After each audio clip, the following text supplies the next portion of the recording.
Genèse, on va lire au chapitre 45, Genèse 45,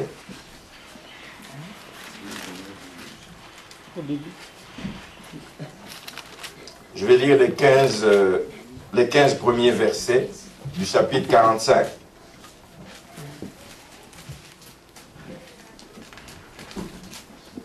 Joseph ne pouvait plus se contenir devant tous ceux qui l'entouraient. Il s'écria, « Faites sortir tout le monde. » Et il ne resta personne avec Joseph quand il se fit connaître à ses frères. Il éleva la voix en pleurant. Les Égyptiens l'entendirent à la maison et la maison de Pharaon l'entendit. Joseph dit à ses frères, « Je suis Joseph. Mon père vit-il encore ?» Mais ses frères ne purent lui répondre, car ils étaient troublés en sa présence. Joseph dit à ses frères, « Approchez-vous de moi. » Et ils s'approchèrent. Il dit, « Je suis Joseph, votre frère, que vous avez vendu pour être mené en Égypte. Maintenant, ne vous affligez pas et ne soyez pas fâchés de m'avoir vendu pour être conduit ici, car c'est pour vous sauver la vie que Dieu m'a envoyé devant vous. » Verset 6. Voilà 2 ans que la famine est dans le pays, et pendant 5 années encore, il n'y aura ni labour ni moisson. Quelle mauvaise nouvelle. Dieu m'a envoyé devant vous pour vous faire subsister dans le pays et pour vous faire vivre par une grande délivrance. Ce n'est donc pas vous qui m'avez envoyé ici, mais c'est Dieu. Il m'a établi père de Pharaon, maître de toute sa maison et gouverneur de tout le pays d'Égypte. Hâtez-vous de remonter auprès de mon père et vous lui direz, « Ainsi a parlé ton fils Joseph, Dieu m'a établi seigneur de toute l'Égypte. Descends vers moi, ne tarde pas. Tu habiteras dans le pays de Goshen et tu seras près de moi, toi, tes fils et les fils de tes fils, tes brebis et tes bœufs, et tout ce qui est à toi. Là, je te nourrirai, car il y aura encore 5 années de famine, et ainsi tu ne périras point, toi, ta maison, et tout ce qui est à toi. Vous voyez de vos yeux, et mon frère Benjamin voit de ses yeux, que c'est moi-même qui vous parle. Racontez à mon père toute ma gloire en Égypte, et tout ce que vous avez vu, et vous ferez descendre ici mon père au plus tôt. » Il se jeta au cou de Benjamin son frère et pleura. Et Benjamin pleura sur son cou. Il embrassa aussi tous ses frères en pleurant, après quoi ses frères s'entretinrent avec lui. Merci Seigneur pour ta parole. Laisse qu'elle nous instruise, laisse qu'elle nous éclaire, laisse qu'elle nous donne le chemin à suivre, qu'elle nous conseille, Seigneur, afin que nous puissions faire ta volonté dans toutes les circonstances de nos vies. Amen. Amen. Prendre place.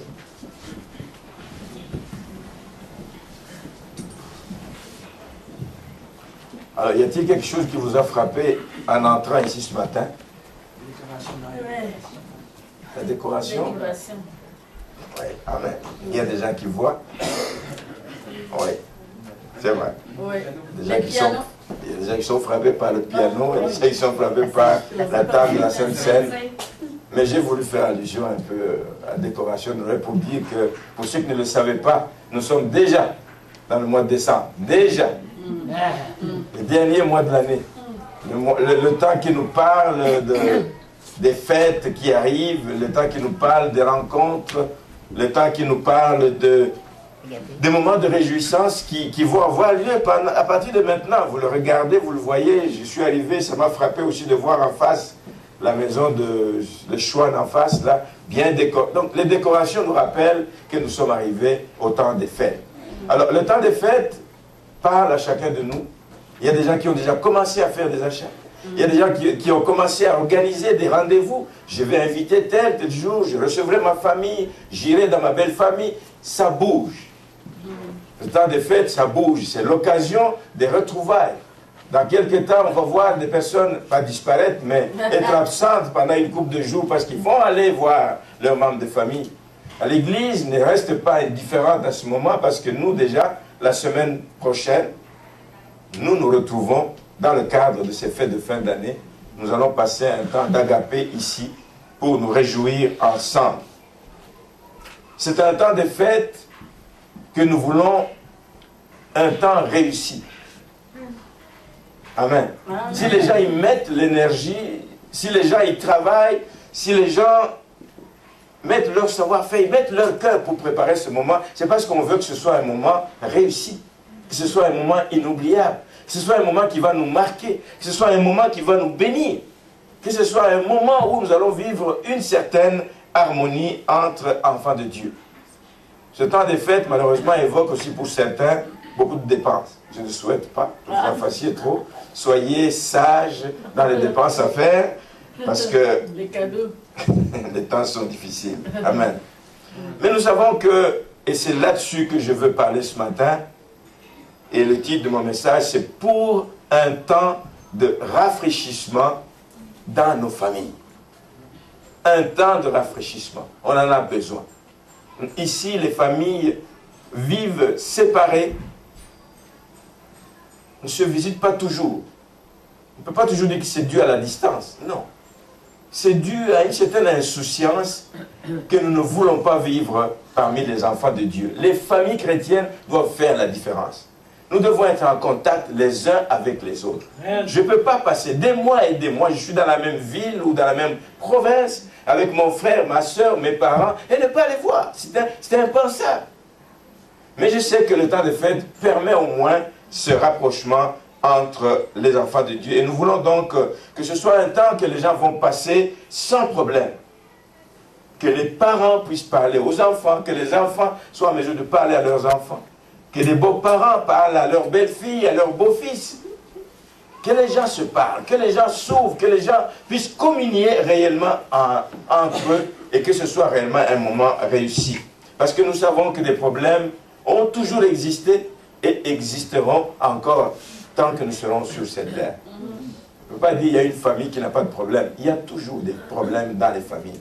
Mais la vraie question est que, est-ce qu'on les laisse aller? On dit, bah, il veut ça, allez, je me détache. Non. Il faut chercher le moyen de régler ces problèmes. Il faut donc réagir et donc se comporter de manière chrétienne. Alors si nous voulons réellement passer un temps de rafraîchissement en compagnie de nos membres de famille, il y a des attitudes que nous devons adopter. Il y a des attitudes que nous devons développer. Il y a des comportements que nous devons mettre en place si nous voulons avoir ce temps réussi. Et c'est pour ça que j'ai pris cette histoire de Joseph. Une histoire douloureuse. Une histoire dramatique. Et je vais vous mettre un petit peu en contexte pour ceux qui ont oublié, mais je pense que tout le monde connaît l'histoire de Joseph. C'est une histoire vraiment dramatique, une histoire de déchirement dans une famille. Une histoire de séparation qui, heureusement, se termine bien. Se termine par la guérison des cœurs. Se termine par la réconciliation. Se termine par la restauration. Même si ça a pris plus de 20 ans. Mais l'histoire se termine bien. Amen. Et je voudrais que chacun de nous, dans la mesure de ses possibilités, travaille pour que s'il y a des histoires aussi dramatiques dans nos familles, s'il y a des histoires aussi difficiles, de mésententes, des gens qui ne se voient pas, qu'on y travaille pour que ça se termine bien. Cette histoire n'est pas arrivée par hasard. Oui, il y a eu la main de Dieu. Il y a eu la main de Dieu qui a permis ces retrouvailles. Mais ces retrouvailles n'ont pas réglé justement le problème tout seul. Il a fallu que quelqu'un y travaille, que quelqu'un s'humilie, que quelqu'un fasse un geste, que quelqu'un fasse quelque chose qui lui a coûté cher. C'est ce que j'invite l'Église à faire. Vous connaissez l'histoire de Joseph, un enfant parmi tant d'autres dans la famille, mais qui était particulièrement aimé de son père, qui a suscité la jalousie. Non seulement parce qu'il était aimé par son père, mais jalousie suscitée aussi par l'histoire, le rêve qu'il a fait et qu'il a raconté où il voyait comme ses frères venaient se prosterner devant lui. Vous savez, quand Dieu parle des choses, ces choses se réalisent quand ça vient de lui. Quand vous lisez l'histoire de Joseph, ce qu'il a dit, tout petit gamin qu'il était, c'est accompli. Lisez ces passages. Ses frères sont venus, se sont prosternés devant lui. Pas une fois, 2 fois, 3 fois. Ça s'est accompli. Mais ça lui a valu quoi? Qu'on le déteste. Ça lui a valu qu'on le jette dans une citerne. Et ça lui a valu qu'on le vende en fin de compte à des marchands qui allaient en Égypte. On l'a vendu comme un esclave. À défaut évidemment de le tuer. Mais la main de Dieu était sur Joseph. Le plan de Dieu s'est accompli. Il est allé en Égypte, je vous parle des détails, il a connu des déboires là aussi, mais il a fini par prospérer, il est devenu, il le dit lui-même, il m'a établi père de Pharaon, maître de toute sa maison et gouverneur de tout le pays d'Égypte. C'est un homme qui est arrivé, c'est un homme que la main de Dieu a amené à destination, il a amené à bon port. C'est un homme qui a été et qui va être en bénédiction. Mais lui qui était là pendant des années, sûrement il pleurait, il se demandait des nouvelles de sa famille, etc. Mais Dieu a permis qu'une famine arrive dans le pays de Canaan. Et cette famine fait que ces gens soient obligés de quitter Canaan pour aller s'approvisionner en Égypte, mais sachant pas que c'était dans les plans de Dieu. Et là, ils arrivent face à face avec quelqu'un. Ils n'ont même pas reconnu, mais lui, il les a reconnus. Et il s'est présenté à lui. Et nous allons voir toute la démarche que Joseph a eue, qui doit être la démarche qui nous conduit si nous voulons voir le rétablissement des relations dans nos familles, si nous voulons voir le rapprochement dans nos familles, si nous voulons voir l'harmonie revenir dans nos familles. Les facteurs donc qui ont facilité la réconciliation dans cette famille sont, on le voit, on lit à partir du verset 1er, dit « Joseph ne pouvait plus se contenir devant tous ceux qui l'entouraient. Il s'écria, faites sortir tout le monde. » Il ne pouvait pas se contenir. Pourquoi? Parce qu'il a considéré sa famille comme, en ce moment-là précis, comme une priorité absolue. En tant que gouverneur, en tant que quelqu'un qui avait des charges importantes, il a tout oublié. Réalisez ça. Il a tout oublié. Il a tout mis de côté. Il dit, en ce moment, je viens de découvrir ce que mon cœur recherchait depuis des années. Je viens de trouver ceux de ma famille. Ça devient ma priorité. Je dois essayer de trouver un moyen de rétablir les ponts. Bien aimé, si vous voulez que vous aussi, vous puissiez rétablir les ponts avec les vôtres, considérez votre famille comme étant une priorité. On le dit souvent, que la famille doit être une priorité devant l'Église même. Encore une fois, je vous dis, n'en profitez pas là. N'en profitez pas pour dire, désormais je m'occupe de ma famille, l'Église n'a plus de place. Mais la famille est une priorité. Et si vous la prenez comme une priorité, vous allez lui accorder la priorité et vous allez voir que les choses vont changer lorsque vous accordez la priorité à votre famille. Malgré son rang de gouverneur, de premier ministre, il a arrêté toute activité, comme il vient de découvrir ce que son cœur recherche depuis longtemps. Il a arrêté toute activité, il dit, je dois m'occuper de ce dossier. C'est très important de régler les comptes, de régler la situation dans ma famille. La Bible dit qu'il ne pouvait plus se contenir. Il ne pouvait plus se contenir. Il dit non, non, non, non, j'arrête tout maintenant, il faut que je règle ça vite. Je ne peux pas continuer à regarder ça. Ils peuvent repartir sans que j'ai réglé ça. La priorité devient ma famille. Je vous supplie, en ce temps de fête, de considérer aussi vos familles comme étant une priorité. Amen. Si vous avez des parents encore en vie, allez les voir ou invitez-les. Si vous avez des différends avec des enfants, faites un pas. Faites un pas. Oh, j'ai déjà essayé 10 fois, 20 fois, ça n'a pas donné. Faites-le en ce temps de fête, que le Seigneur vous y aide, que le Seigneur vous accorde sa faveur, que vous puissiez voir les résultats de cet acte que vous faites. Ne dites pas, c'est toujours moi qui vais faire le pas en avant, c'est toujours moi qui m'humilie, c'est toujours moi qui demande la réconciliation. Mais ils n'en veulent pas. Faites-le, répétez-le, jusqu'à temps que le Seigneur vous donnera exaucement. Il voit les besoins de notre cœur et il nous donne ce que notre cœur désire. Le temps des fêtes harmonieux demande que nous puissions accorder du temps à sa famille et à ceux qui nous sont chers. Le deuxième facteur que je trouve important et que Joseph a appliqué, c'est qu'il a voulu régler ce problème qui était prioritaire, qui était important. Il a voulu le régler dans la discrétion, dans l'intimité. Il dit, faites sortir tout le monde. faites sortir tout le monde. Pour que tout le monde n'assiste pas lorsque nous allons nous parler. L'un peut élever la voix, c'est des choses qui doivent rester en famille. Le linge sale se lave en famille. Faites sortir tout le monde. Je ne veux pas que tout le monde sache ou voit lorsque je vais pleurer. C'est intime. C'est des choses intimes qui doivent se passer en famille. C'est là, quand nous sommes seuls, que nous pouvons nous dire des vérités difficiles à sortir autrement. C'est là que nous pouvons arranger des situations qui n'ont pas été arrangées pendant longtemps. C'est là que nous pouvons décider de prendre le courage entre les deux mains et dire, cette fois-ci c'est la bonne, je suis face à face avec lui, non pas pour le gifler, non pas pour lui dire, non, mais pour régler, pour essayer de m'approcher de l'autre. C'est là qu'il dit, faites sortir tout le monde. Il y a eu des différends entre nous, nous allons les régler, mais nous allons les régler en famille. Nous allons les régler entre nous. Ça, c'est une façon de protéger sa famille. C'est une façon de protéger sa famille, c'est une façon de faire en sorte que nous soyons réellement en bon terme, que nous allions tous dans le sens de la construction. Je vais juste ajouter un petit détail ici, c'est que pour moi, en vous apportant ce message, je l'apporte parce que je ne veux pas que vous fassiez cet exercice, ou que nous fassions cet exercice juste avec nos familles biologiques. Je veux qu'on le fasse aussi avec notre deuxième famille, qui est l'Église. Bien aimé, dans l'Église, il y a des différends. Dans l'Église, il y a des gens qui ne peuvent pas se parler, ou qui font semblant. Bonjour, bonjour. C'est le temps des fêtes, bien aimé, profitons-en. Invite un frère de l'Église avec lequel tu as de la misère. Invite une soeur de l'Église avec laquelle tu as de la misère. Parle-lui. Dis, voilà, mon frère, on ne peut pas continuer comme ça. Le Seigneur nous regarde. Le Seigneur nous voit. Nous pouvons jouer au cinéma, etc. Mais le Seigneur nous regarde et il nous voit. Profitons de ce temps pour nous approcher les uns des autres.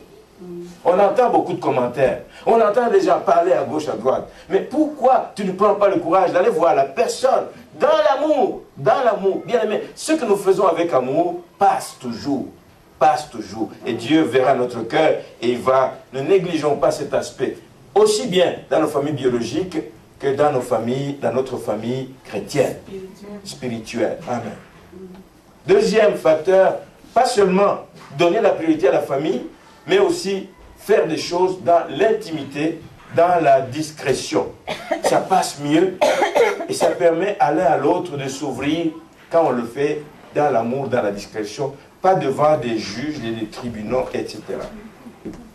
Merci.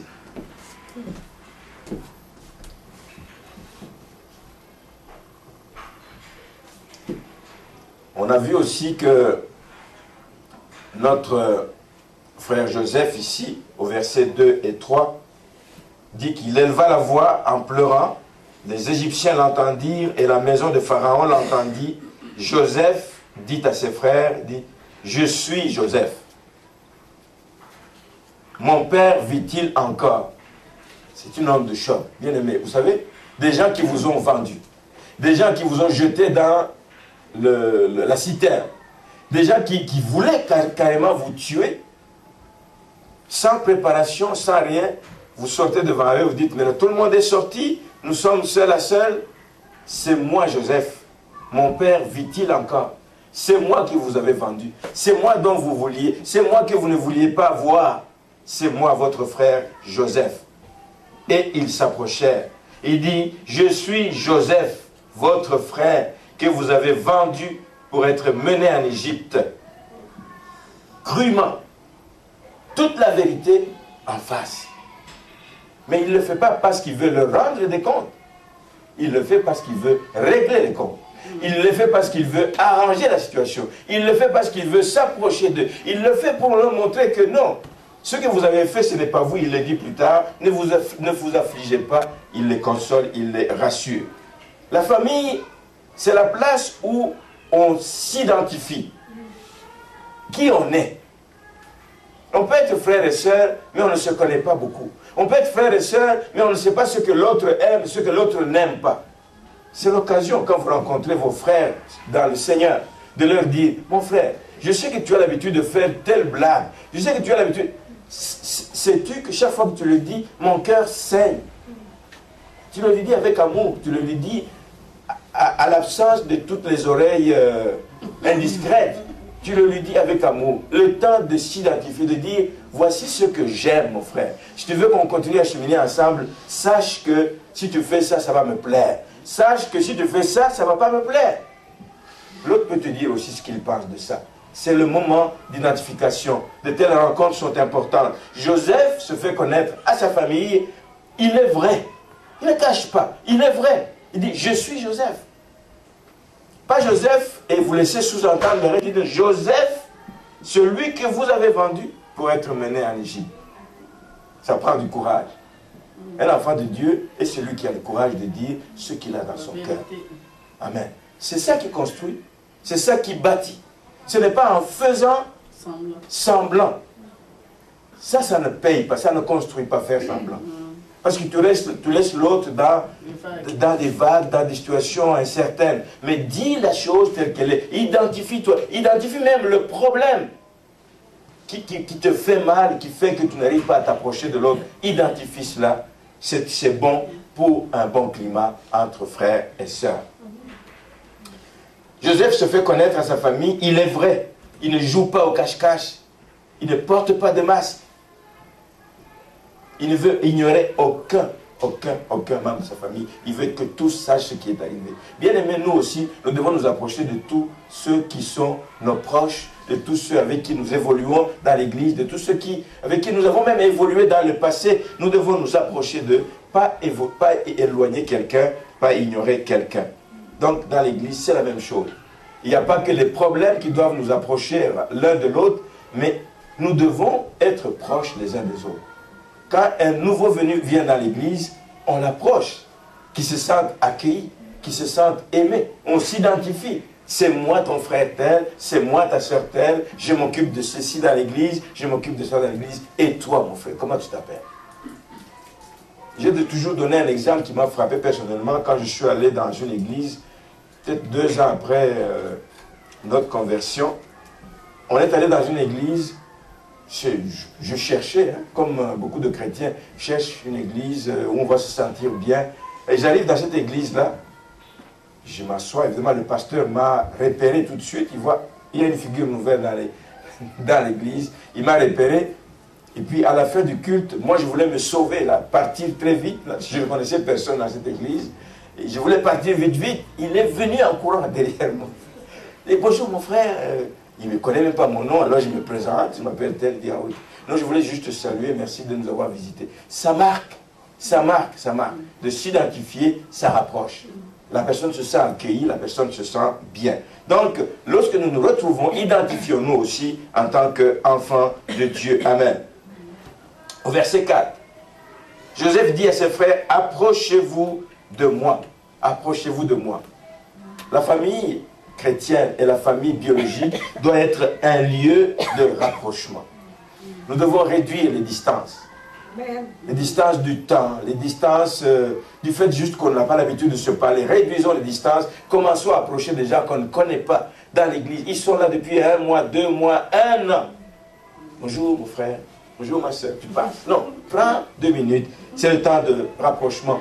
Il ne faut exclure personne, il ne faut pas nier un membre de l'église à cause de sa situation sociale, à cause d'une faiblesse quelconque qu'il peut avoir. Et il boit encore. Il fume encore. Il pêche encore comme si nous on ne pêche pas. Nous pêchons tous. Amen. Pas d'exclusion dans la famille. Dire la vérité même si elle fait mal, mais sans évidemment chercher à écraser l'autre. Vous savez, tu peux vouloir dire une vérité à quelqu'un et tu es comme quelqu'un qui est en train d'enfoncer le clou. Le clou est déjà entré, il a déjà fixé, mais tu veux vraiment l'enfoncer. Joseph, ce n'est pas ce que Joseph fait. Il leur a dit la vérité, mais au verset 4, il dit, approchez-vous de moi. Il s'approchait de lui, il dit, je suis Joseph. Il le répète, votre frère que vous avez vendu pour être mené en Égypte, dit, maintenant, j'aime ça, maintenant, ce qui est passé est passé. Mais on ne peut pas le nier, on ne peut pas l'ignorer. Ça a eu lieu, ça a eu des effets dévastateurs, ça a eu des effets néfastes, mais maintenant, ce n'est plus la même situation que nous voulons vivre, nous voulons autre chose. Il dit, maintenant, arrêtez de vous affliger. Arrêtez de vous affliger. Ne vous affligez pas. Ne soyez pas fâchés de m'avoir vendu pour être conduit ici, car c'est pour vous sauver la vie. Il explique, il dit, mais les plans de Dieu sont insondables. Yes. Vous avez cru mal faire des choses, mais c'était la main de Dieu qui était là, pour qu'un jour je me retrouve dans une situation, pour que je puisse vous venir en aide. Arrêtez de vous affliger, arrêtez de vous culpabiliser, arrêtez.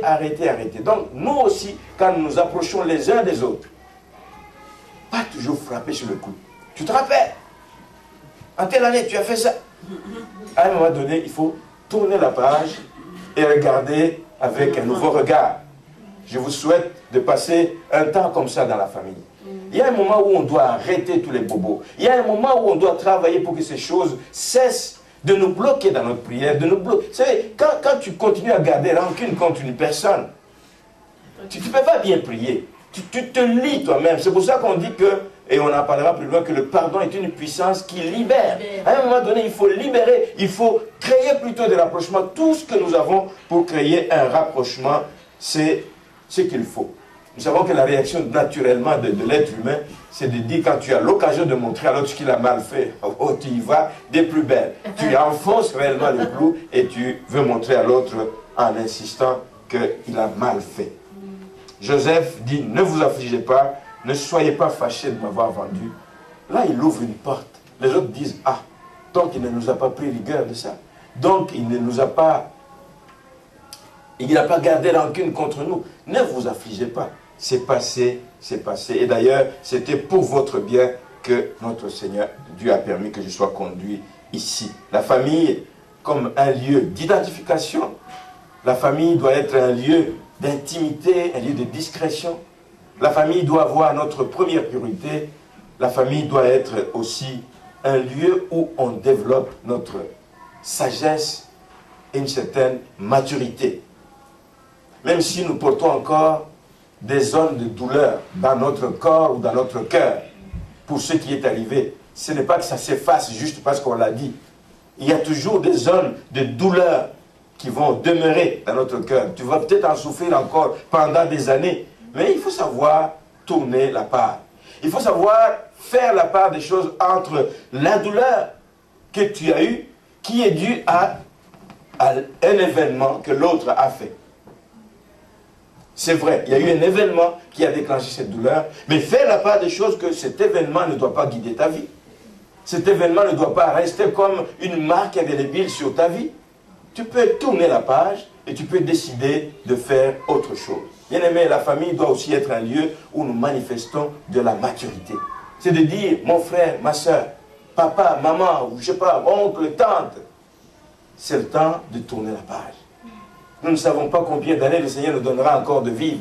Nous ne savons pas le temps, combien l'occasion nous aurons encore de nous rencontrer. Aujourd'hui, c'est le moment favorable. La maturité, c'est ça. C'est le moment favorable. Carte sur table, parlons-en, et puis essayons de voir ce qu'il y a. Voilà ce que je vous souhaite pour ce temps des fêtes.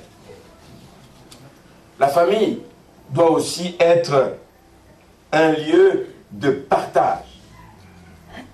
Un lieu de partage. Beaucoup ont réduit peut-être ce temps de fête juste à un moment de partage autour d'un repas, autour de boissons, autour d'un moment de danse, des gâteaux, etc. Oui, c'est un lieu de partage, mais de partage de tout ce que Dieu nous a donné. Et les richesses spirituelles et les richesses matérielles. Joseph nous donne un bel exemple. Il nous donne un bel exemple à partir du verset 9. Il dit, « Hâtez-vous de remonter auprès de mon père et vous lui direz, ainsi a parlé ton fils Joseph, Dieu m'a établi Seigneur sur tout l'Égypte. Descends vers moi, ne tarde pas, tu habiteras dans le pays de Goshen et tu seras près de moi, toi, tes fils et les fils de tes fils. » Il va même plus loin. « Tes brebis et tes bœufs et tout ce qui est à toi. » Dieu m'a béni. Je ne vais pas tout garder pour moi. Il faut que je partage avec ceux que j'aime, avec ma famille.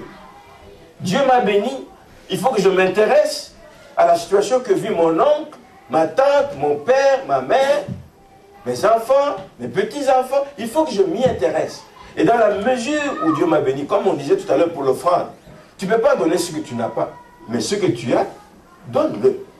Donne-le. Ne garde pas, ne garde pas, ne garde pas tout pour toi, alors qu'il y a des gens qui sont dans les besoins. Joseph nous donne un bel exemple comme lieu de partage que doit être la famille. Dieu m'a béni, il faut que je bénisse ma famille. Dieu m'a béni, il faut que je partage ces bénédictions avec ceux qui me sont chers. Dieu m'a béni, il faut que je partage avec mon père, avec ma mère, s'il est encore en vie, avec mes fils, mes filles, avec mes petits-fils. Avec tout ce qui est à eux. Même les bœufs vont bénéficier de la bénédiction que Dieu a donnée à Joseph. Voici ce que doit être une famille, les brebis et les bœufs. Il s'en occupe comme il faut. Il s'occupe de sa famille. Il dit, vous ne pouvez manquer de rien parce que je suis bien. Et surtout qu'il savait que pendant 5 ans encore, la famille allait sévir. Il dit, mais venez-vous-en. Venez, pourquoi vous allez souffrir? Partir, revenir. Venez ici, vous allez habiter un beau pays. Je vais vous trouver de beaux logements. Vous allez avoir tout ce qu'il vous faut parce que Dieu m'a béni. Amen. Donc il faut s'intéresser à la situation de nos familles. Il faut les bénir et il faut le faire sans plainte, sans murmurer, sans reproche. Si tu peux donner à quelqu'un, mais il sent que tu lui dis, si tu n'avais pas fait ça, tu ne serais pas arrivé à ce que tu es arrivé. Si tu donnes, donne sans reproche. Si tu donnes, donne sans te plaindre. Si tu donnes, donne sans faire sentir à l'autre mal. Il reçoit, mais il dit, mais j'aurais voulu ne pas en arriver là. Mais qu'il reçoive avec joie. À ce moment-là, tu seras béni. Et sinon, il n'y a pas de bénédiction pour toi. Amen. Joseph nous donne un bel exemple. Il dit, venez, venez, venez, venez. On oublie tout ce qui est de Dieu m'a établi Seigneur de toute l'Égypte. Tu vas habiter dans un beau pays. Non seulement tu seras près de moi, mais j'aurai aussi toute ma famille près de moi. Venez profiter de ce que le Seigneur fait dans ma vie. Le Seigneur t'a appris. Je ne parle pas seulement des bienfaits matériels. Le Seigneur t'a ouvert les yeux sur le plan spirituel. Partage ces bénédictions, partage cette grâce, partage cette connaissance avec ceux qui sont à toi pour qu'eux aussi goûtent à ce bonheur. Amen. Le verset 14. Il se jeta au cou de Benjamin, son frère, et il pleura. Et Benjamin pleura sur son cou. Il embrassa aussi tous ses frères en pleurant, après quoi ses frères s'entretinrent avec lui. La famille doit aussi être ce lieu de pardon. Ok, vous savez, beaucoup de gens qui sont prisonniers parce qu'ils n'arrivent pas à pardonner. Qui se mettent eux-mêmes dans une situation de détresse parce qu'ils n'arrivent pas à pardonner. Profitons de ce temps des fêtes. Lorsque nous allons inviter des personnes avec qui nous ne sommes pas parlé depuis longtemps, des personnes avec qui nous avons de la misère quand on les croise. Profitons de ce temps des fêtes pour les inviter autour d'un repas, autour d'un moment de bénédiction et puissions-nous partager ce que le Seigneur a mis dans mon cœur, dans notre cœur. On le voit que c'est facile à dire, mais ce n'est pas facile nécessairement à faire. Quand vous lisez au verset 5, quand Joseph dit à ses frères, approchez-vous de moi, il dit, maintenant ne vous affligez pas et ne soyez pas fâchés de m'avoir vendu. Il n'a pas encore fait. Il n'a pas encore fait vraiment un geste significatif qui donne confiance à ses frères. Même à ça, vous allez voir que même au verset 14, lorsqu'il se jette au cou de Benjamin, c'est une action qu'il pose qui signifie quelque chose de concret à son frère et à ses frères. Avant ça, il a dit, comme du bout des lèvres, il dit, mais ne vous affligez pas. Mais le pardon n'était pas encore total. Mais ici, il est total lorsqu'il vient se jeter, lorsqu'il embrasse ses frères, lorsqu'il dit, il les tient là, mais je vous aime. Il fait sentir vraiment qu'il les aime. Il a fait un pas de plus. Mais je reconnais que ce n'est pas parce qu'on fait ce geste, ce n'est pas parce qu'on le dit, que l'autre personne croit à ce pardon, accepte le pardon. Mais toi, tu auras fait ta part, le reste appartient à Dieu. On le voit. Le frère, il dit, après quoi? Après qu'il a fait ce geste, après qu'il s'est jeté au cou de Benjamin, après qu'il pleure sur son cou, après qu'il embrasse tous ses frères, alors ses frères commencent à s'entretenir avec lui. Là, il s'ouvre. Là, il y a une action qui est amorcée. Il y a une action qui est amorcée, qui commence à les libérer. Ils disent, oui, nous croyons que le geste qu'il pose est vrai, il est sincère. Nous l'avons senti. Dans ses bras, nous avons senti que réellement, il nous a pardonné. Nous l'avons senti. Mais je vous dis que ce n'est pas fini. C'est tout un processus, le pardon. Ne dites pas, j'ai déjà dit à l'autre que je lui ai pardonné. Fais des gestes. Continue à faire des gestes. Parce que si vous lisez, je l'ai lu, Genèse à la fin, ça doit être au chapitre 50. Au chapitre 50, je vais retrouver le verset, où ses frères,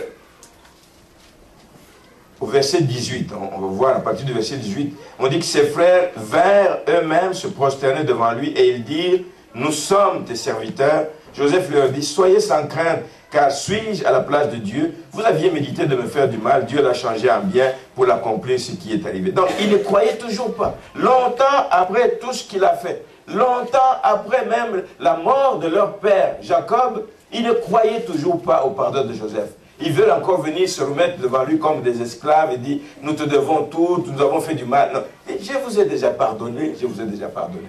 Donc, le pardon, c'est tout un processus sur lequel il faut travailler.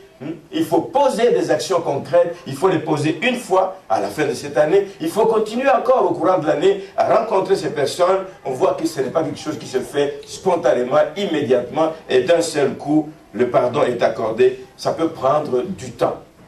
L'important est de commencer, d'amorcer, et avec la grâce de Dieu, avec l'aide de Dieu, ça va porter des fruits. Les frères, ils étaient donc perplexes au début, comme je disais. Amen.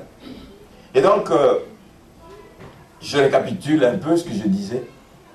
Mon souhait, mon vœu pour l'Église et pour chacun de vous, à l'occasion de ces fêtes qui s'amorcent, qui s'annoncent, c'est que ce ne soit pas une année comme une autre, simplement. L'année passée, nous avons été reçus dans la belle famille. Cette année, je reçois chez moi. Non, non, pas dans ce sens. Que ce soit une année spéciale. Que ce soit une année où on va prendre des décisions de rapprochement réel, sincère et vrai avec la famille. Que ce soit une année où on va dire, écoute, mon frère, ma soeur, que ça ne nous arrive plus jamais de passer un an sans nous voir. Arrangeons-nous pour que tous les 3 mois pour commencer, ou tous les 6 mois pour commencer, que l'on se voit, que l'on s'appelle régulièrement, surtout que le téléphone ne coûte pas cher ici. Amen. Que l'on prenne le temps de le faire, bien aimé. Que l'on accorde une certaine priorité à nos familles. Pas juste la famille nucléaire. Ça, on s'y accroche, on s'y attache, mais élargissons nos temps.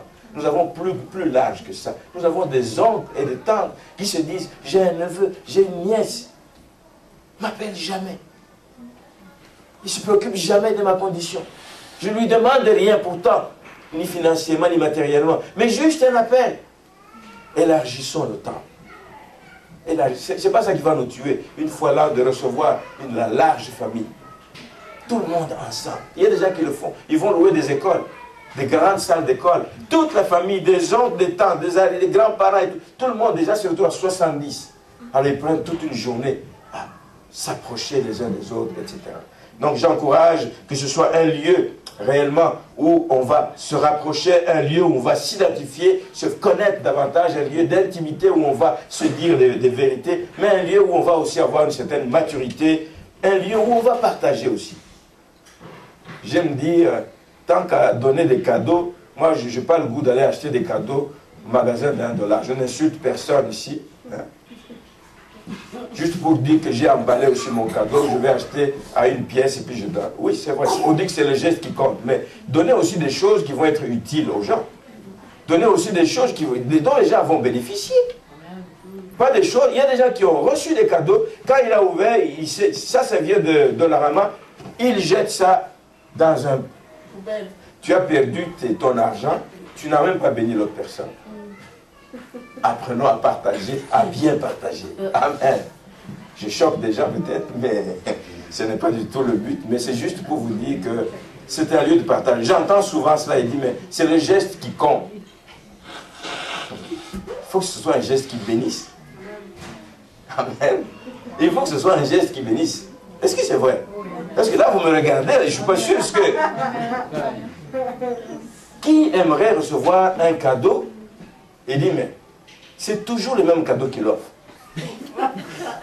J'ai vu l'année passée, c'est le même cadeau qu'il a offert à ma tante. C'est le même cadeau qu'il a offert à mon fils. C'est toujours le même, acheté toujours dans le même magasin. Soyez bénis, et que ce temps de fête réellement nous aide. Je ne dis pas que tout ce qui est chez Dollarama est mauvais, non. Moi-même, il y a des choses que j'achète chez Dollarama. Ah oui, mais oui. Mais achetons des choses avec l'intention de bénir. Bénissez quelqu'un. Dites, cette année, je n'en donnerai pas à tout le monde, mais ceux à qui je vais donner des cadeaux, je veux qu'ils sentent qu'ils sont bénis. Amen.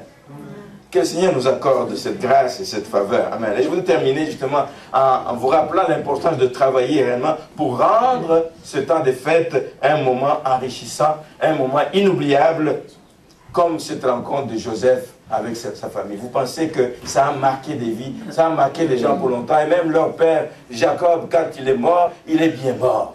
Il dit, waouh, ce dont je rêvais toute ma vie, de voir mes enfants réconciliés, je l'ai vu. Maintenant, je peux partir en paix. Je peux partir en paix. Faisons de sorte que nous aussi, nous puissions marquer la vie des gens. Faisons ces rencontres, que ce soit des vrais moments d'intimité, des moments d'ouverture les uns envers les autres, des moments de rapprochement, des moments de partage, des moments de pardon. Et ça, c'est une décision qui vous revient à vous, pas à moi. Cette décision revient à chacun de nous. Le temps des fêtes sera ce qu'il sera parce que vous avez décidé soit de pardonner, soit de bénir quelqu'un, soit de rencontrer quelqu'un que tu n'as pas vu depuis longtemps. C'est vous qui prenez cette décision. Que le Seigneur vous y aide et qu'il nous accorde cette faveur de vivre un moment extraordinaire comme Joseph a vécu. Amen. Nous sommes également le premier dimanche du mois. Oui, je vais demander à Mario et son équipe de s'avancer. Nous sommes également le premier dimanche du mois. Vous savez que c'est le temps où nous prenons toujours la Sainte Seine. Et pour cette année-ci, ce dimanche ici, pour la Sainte Seine, nous voulons partager ce texte de Luc chapitre 22. Luc chapitre 22.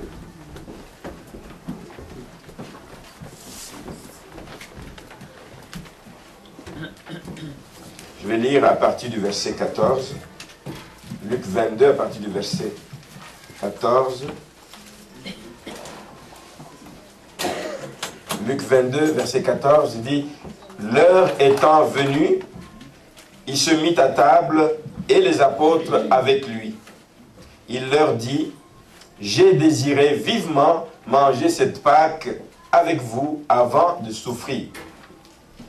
Car je vous le dis, je ne la mangerai plus jusqu'à ce qu'elle soit accomplie dans le royaume de Dieu. » Et ayant pris une coupe et rendu grâce, il dit, « Prenez cette coupe et distribuez-la entre vous.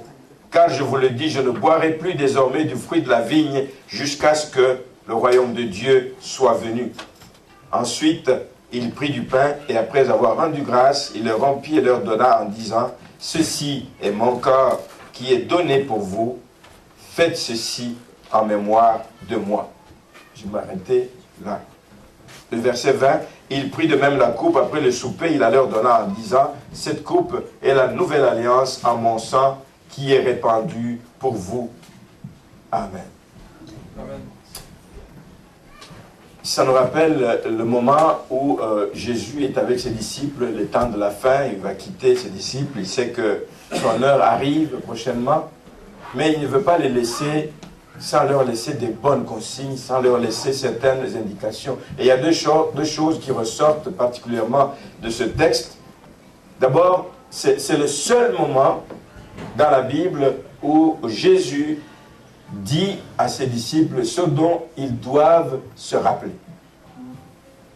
C'est le seul moment. Il leur dit, je veux que vous vous rappeliez de ceci, principalement. Il ne dit pas du temps que j'ai passé ici.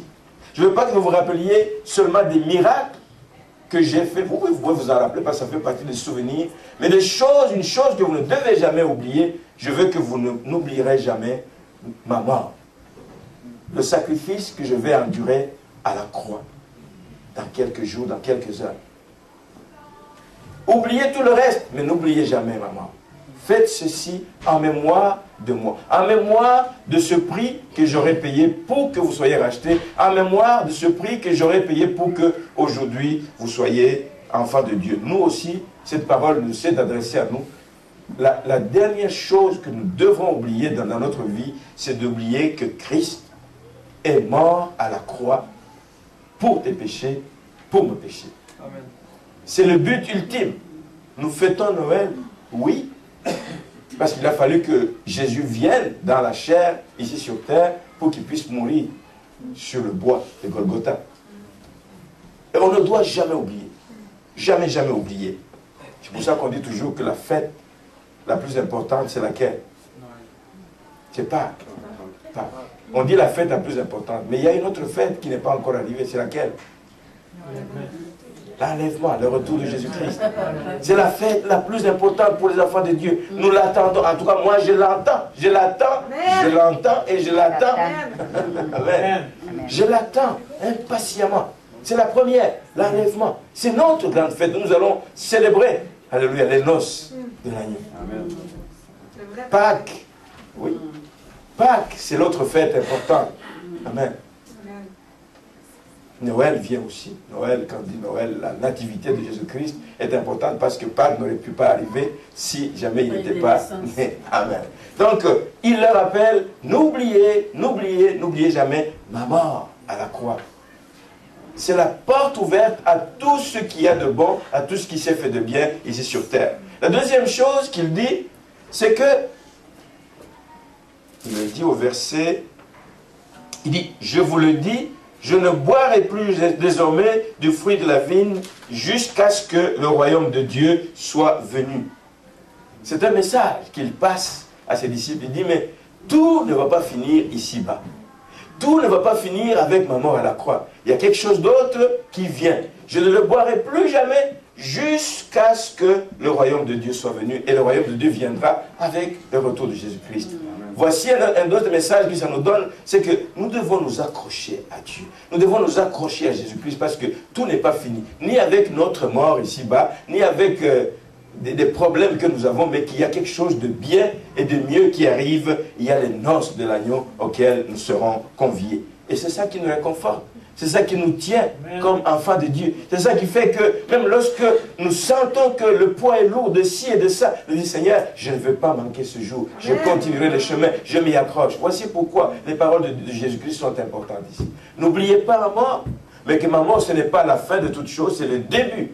Alléluia. De quelque chose de merveilleux et qui s'en vient et que nous allons nous retrouver à table.